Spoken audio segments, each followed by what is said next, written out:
PlayStation just hit us with a massive price hike for PS Plus Deluxe. If you're in South Africa, get ready to pay ZAR 21.99 for a 12-month subscription starting from June 24.25. That's a big jump. And naturally, gamers are asking, is it still worth it?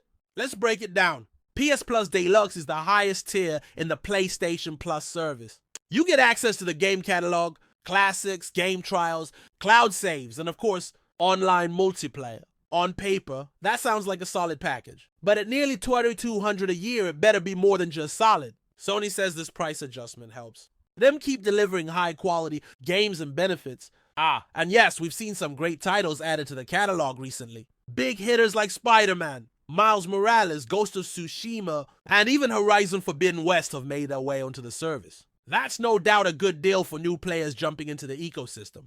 But here's the catch. Many longtime PlayStation fans already own most of the big exclusives. So the value starts to drop if you're just seeing games you've already played or bought. The classics catalog is nice for nostalgia, but let's be honest, it's not the main reason people subscribe.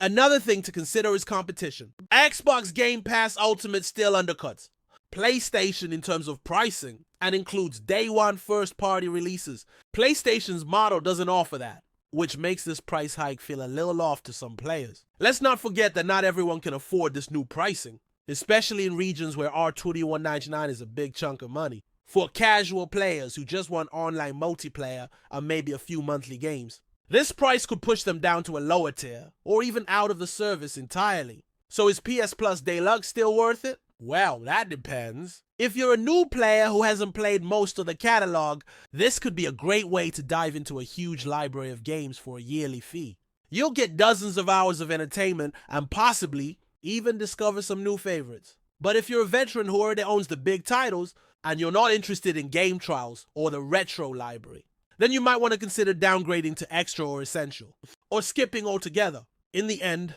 it ultimately comes down to how much value you personally get from the service. If you're constantly downloading and playing new titles, the price might justify itself.